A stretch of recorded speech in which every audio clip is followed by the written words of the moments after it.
el Papa Francisco, su fallecimiento a los 88 años de edad y 13 años de pontificado con una teología progresista. ¿Y qué es lo que viene? También es importante. Y hemos invitado el día de hoy a Elio Masferrer Can. Él es antropólogo, es historiador, es experto en religiones, pero también específicamente en la religión católica. Le damos la bienvenida esta tarde a los periodistas, a Elio Masferrer. Como siempre, muchísimas gracias, Elio. Buenas tardes. Muchas gracias a ustedes por la invitación. Yo te recuerdo todavía tu libro, aquel del Junque y esas cosas. Cuando era más joven. Éramos más jóvenes, doctor. Éramos más jóvenes. Sí. Yo hasta era pelirrojo en aquella época. Sí, cómo no. Doctor, le quiero preguntar, porque obviamente pues lo que viene es la sucesión, y la sucesión en sí misma va a definir el rumbo que tome la Iglesia. ¿Qué ve usted hacia adelante? ¿Hacia dónde se va a inclinar la balanza? ¿Qué rumbo va a tomar? Bueno, lo que hay que entender es que en realidad el asunto no es tan sencillo. Primero, para entender el mundo católico, por eso le comentaba el libro justamente de Álvaro Delgado, un libro todavía lo seguimos usando, sobre el Junque. O sea, hay un pluralismo católico y hay un pluralismo evangélico. Entonces, pensar que, claro, el Papa tira la balanza para un lado o a otro, ¿no? Favorece, etcétera. Pero eso no quiere decir que las distintas tendencias al interior de estas instituciones, en el caso de la Iglesia Católica, una estructura burocrática de alguna manera consistente; en el caso del mundo evangélico, una diversidad de estructuras, organizaciones que son independientes unas de otras, ¿no es cierto? En el caso mexicano hay más de 5.000 iglesias independientes una de otras. Entonces, algunos generalizan y ¿cómo le hacen? En el caso de la Iglesia Católica existe una multiplicidad de órdenes, congregaciones religiosas, o sea, un montón de estructuras que van a seguir funcionando con su propia línea pastoral, teológica, etcétera, al margen de quien esté en el pontificado. O sea, cuando estaba Juan Pablo II, Samuel Ruiz García seguía con la misma línea pastoral, la Conferencia del Episcopado Mexicano, el difunto Onésimo Cepeda, ¿no es cierto? Ahí estaba indignado por las cosas que hacía Samuel, y Samuel seguía hasta que llegó la edad de jubilación y lo jubilaron, ¿no? Entonces, esto es importante para entender que el nuevo Papa es importante, pero no define para dónde va a ir la Iglesia. Esto es lo que sí está arriba de la mesa son las estructuras burocráticas que Bergoglio, el Papa Francisco, tuvo la valentía de enfrentar los aparatos burocráticos. Claro, se quedaba a dormir en el cuarto de Santa Marta y atrincheraba la puerta. Comía la misma comida de las charolas que había para todos los que estaban ahí, etcétera, después de ver cómo terminó Juan Pablo I, que todo el mundo está convencido que lo envenenaron, ¿no? Entonces, lo que hizo Bergoglio fue desmantelar esos aparatos burocráticos con una estrategia muy sencilla: lucha contra la corrupción, contra los pederastas, tranzas, lavado de dinero. Les bajó el sueldo a los cardenales de 10.000 euros mensuales a 5.000, les prohibió que pasaran los gastos de comida. No sé si les suena esto, en los restaurantes del Trastevere, etcétera. Entonces, la valentía de Francisco es, le dio lugar a las mujeres en puestos claves del Vaticano, de la gestión de la Iglesia Católica. Entonces, esto es muy importante para ir entendiendo de qué estamos hablando, ¿no? Entonces, bueno, volvamos al Papa, que es así. Ustedes como periodistas que trabajan mucho lo político, ¿no es cierto? Esto sí les preocupa. No, a mí también me preocupa, no crean, no regaño. Pero, en definitiva, hay gente que dice que a un papa progresista le sigue un papa conservador, que hay un alza de la ultraderecha en Europa, etcétera.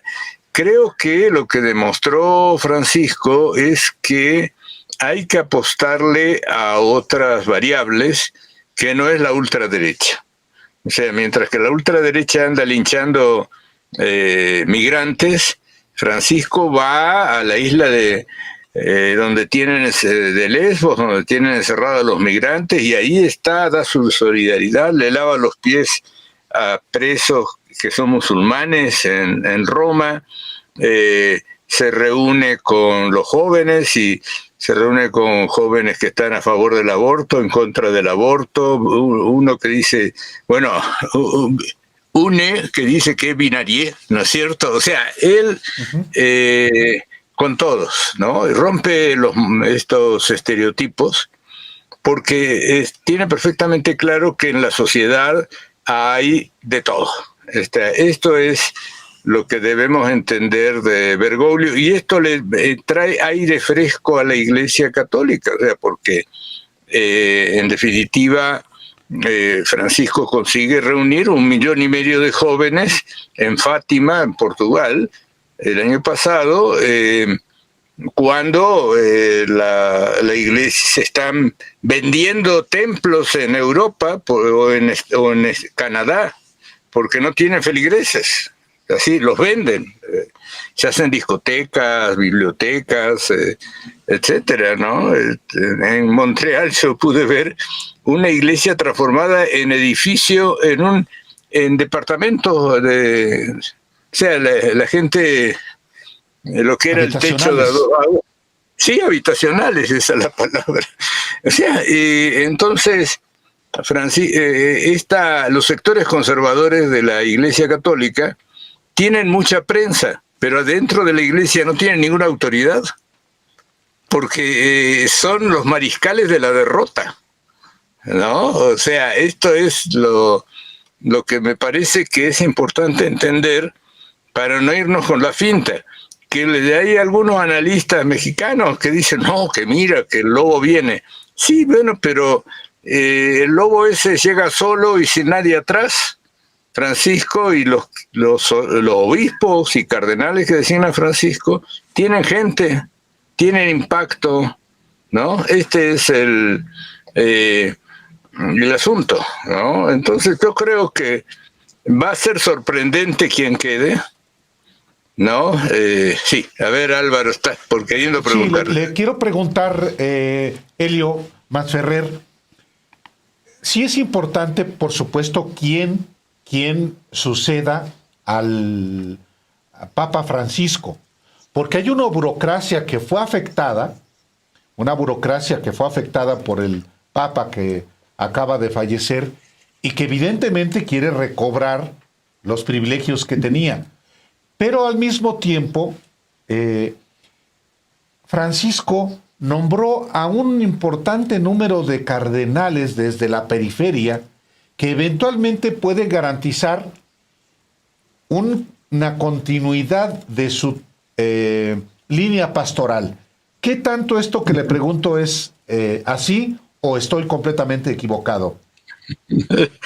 No, la mitad es así y la otra mitad no es así, porque lo que hizo Francisco fue romper el aparato burocrático.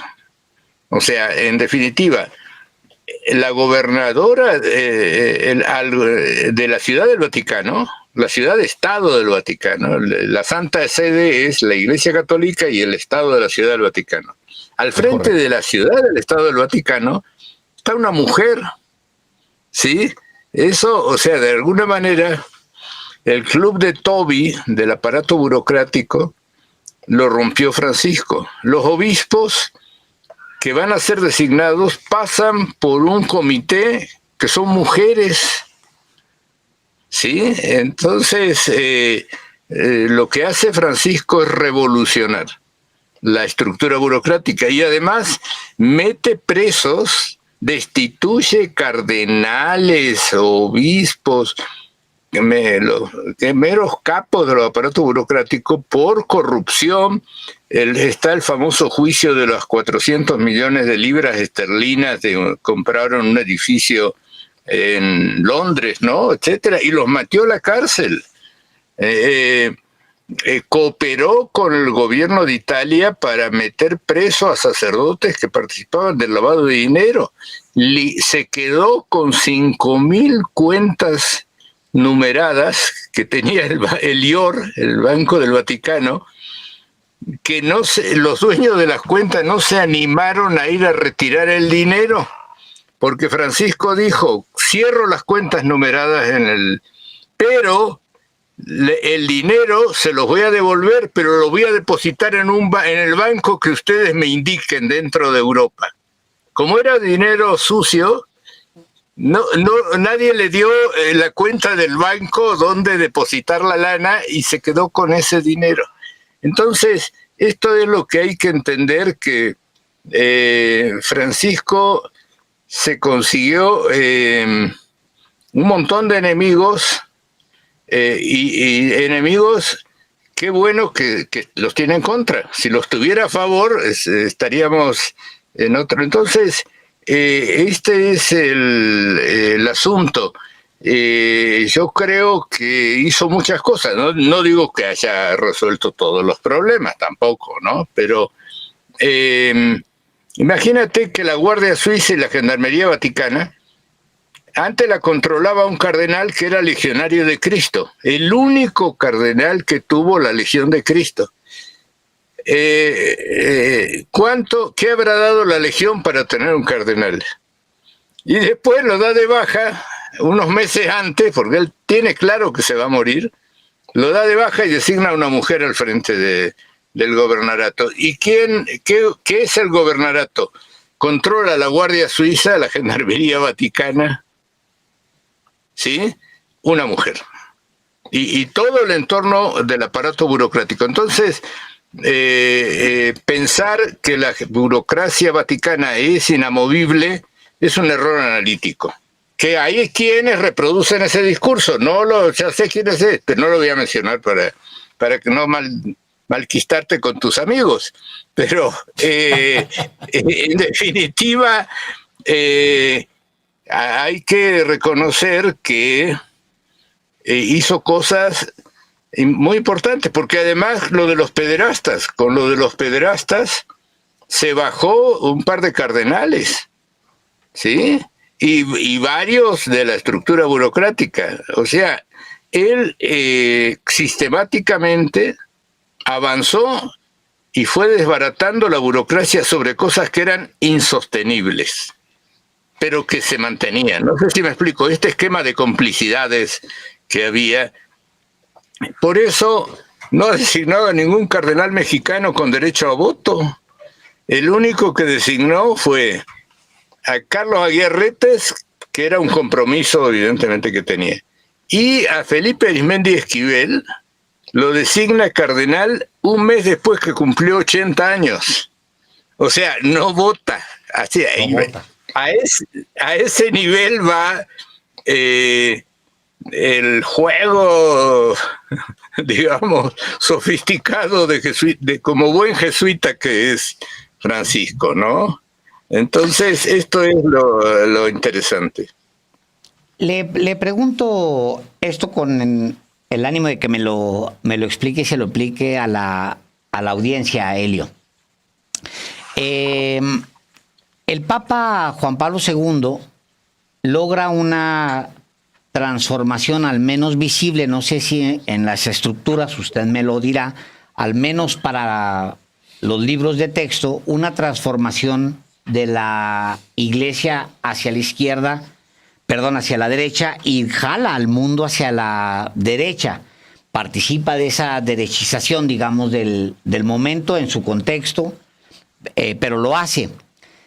El Papa Francisco, en su opinión, ¿alcanza a mover al mundo hacia algún rumbo? No sé si la iglesia, también quisiera preguntarle, ¿lo mueve? ¿Francisco mueve a la iglesia o al mundo hacia alguna parte? Bueno, por supuesto. En realidad, yo creo que el formato del socialismo real, la Unión Soviética, el bloque de países satélites que tenían los soviéticos, entre los que estaba Polonia, y tenía situaciones muy críticas y una crisis estructural muy fuerte. Decir que lo tumbó Juan Pablo II me parece siempre un exceso de imaginación, ¿no? O sea, una potencia militar como la Unión Soviética no la tumba Juan Pablo. Simplemente a él le tocó estar en el momento histórico específico. Creo que eso, o sea, la Unión Soviética tenía problemas y contradicciones muy fuertes. Esto es lo primero que hay que tener claro. Lo segundo es que hay todo un proceso de derechización en el mundo. No olvidemos a Reagan eliminando los aparatos sindicales en Estados Unidos. Margaret Thatcher también hace lo mismo con los trade unions en Inglaterra, etcétera, ¿no? Entonces, en realidad, no es que Juan Pablo tumba la Unión Soviética ni que él dirige la derechización. Hay un proceso de quiebra después de la guerra de Vietnam de ciertos paradigmas, ¿no? En el caso de Francisco es muy distinto, en mi opinión, porque Francisco tiene la habilidad política, un nivel de percepción político que le da voz a los que no tienen voz, que no es el caso de Juan Pablo II, que se alía con los poderosos y se sube al tren de los poderosos, ¿sí? Y los poderosos lo llevan en primera plana, porque les conviene no dar la cara. Pero esto es distinto. Francisco cataliza la voz de los que no quieren, los que están en el closet, de los colectivos LGTBQ, de los pueblos originarios, los viejos, los ancianos, que son de todo lo que él llama los descartados de la sociedad. Y de alguna manera, entonces esa es su habilidad, su capacidad, poder transformar. ¿Qué es lo que hace Jesucristo? Jesucristo es Jesús de Nazaret, es el primero que identifica la fuerza de los pobres como una fuerza social. Antes que Carlos Marx, Fidel Castro, o sea, los pobres, canaliza a los pobres. Y eso es lo que retoma Francisco. Entonces, esto le da una gran fuerza, ¿sí? ¿Quién defiende a los migrantes? Francisco. Vance se convierte al catolicismo en el 2019, el vicepresidente de los Estados Unidos. Es el último jefe de Estado, prácticamente, que está ahí con el Papa. Ahí está arrodillado el compa, ahí está hablando de la paz y etcétera. ¿Por qué va Vance? Porque reconoce autoridad moral, sabe que habla a nombre de muchos. Esta es, si tú escuchas la Urbe et Orbi, que ya no la primera parte, pero la parte sustantiva que dio ayer, ahí dice hay conflictos, hay guerras, pero no solo es Gaza y Ucrania, sino también Sudán del Sur, la República Democrática del Congo, Myanmar, la antigua Birmania, etcétera, ¿no? O sea, él le dice, estamos fregados, hay millones de muertos, ¿no? Hablemos de la paz. Entonces, esta es la capacidad de Francisco, que ahí pasa por encima de la burocracia.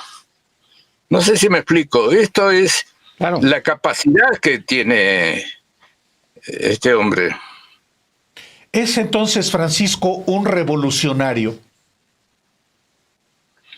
Yo creo que aporta más a la revolución sin decir que es un revolucionario. Porque en definitiva pone el dedo en la llaga al sistema. En el momento que el episcopado norteamericano está abajo de la cama, ¿no?, con Trump, él remacha con lo de los migrantes, con lo de los excluidos, los pobres, etcétera, las guerras. Entonces, hay veces que la izquierda no sirve para mucho, ¿no? Porque viven enfrascados en sus divisiones, en sus grillas, en sus intereses muchas veces muy locales, por no decir mezquinos. En cambio, él se lanza y a medidas impopulares le cortan todo el dinero, le cortan los que tienen dinero en, ¿cómo se llaman estos? Los grandes empresarios norteamericanos que financiaban el Vaticano, le cortan el dinero. Y entonces, ¿él qué hace? Mete preso a todos los corruptos y recupera ese otros fondos, ¿no? Entonces, debemos entender que hay un trabajo muy claro, muy audaz, y que además no lo pueden condicionar. O sea, porque él tiene un proyecto político, religioso, político-religioso. Este es lo que le da la gran fuerza.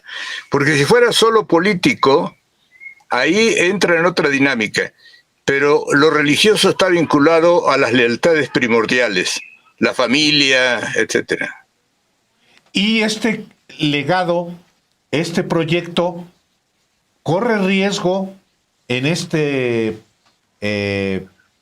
proceso que va a continuar con el concilio, con el proceso sucesorio. Bueno, siempre en política tú no sabes que termina, no sé cómo termina, ¿no es cierto? Más en este tipo de cosas, que son 137 electores. Pero creo que hay más posibilidades que salga algo interesante, que continúe esa línea, porque es una línea exitosa. Los otros ya han fracasado, ya los templos europeos están vacíos. Aquí en México, los templos están vacíos, solo los llenan miércoles de ceniza, el Viernes Santo, etcétera, excepto los carismáticos y los de teología india. Los carismáticos católicos tienen templos llenos, tienen jóvenes, tienen gente a toda hora, ¿no? Pero los tradicionales están en la calle de la amargura. Carlos Aguirretes tuvo que mudar las misas del domingo a la basílica, porque a la catedral no le iba nadie, ¿sí? O sea, no tiene ningún carisma. Entonces fue a la catedral, pero esos no son católicos retianos, llamémosle, sino que son católicos culturales que van a la Virgencita y le da lo mismo que esté Aguirretes y el que sea. ¿Sí? Este es el fracaso justamente del proyecto tradicional. Pues le agradecemos porque nos ayuda mucho a comprender el proceso que se está viviendo ahora. Le agradecemos mucho esta oportunidad de conversar con usted, Helio. Muchas gracias por esta conversación. De nada, un gusto, y me encanta, suelo escuchar muchas veces a los periodistas, me encanta su programa. No, hombre. Un abrazo. Muchas gracias, Helio. Gracias, le mandamos un abrazo muy grande. Qué honor. Hasta pronto, gracias.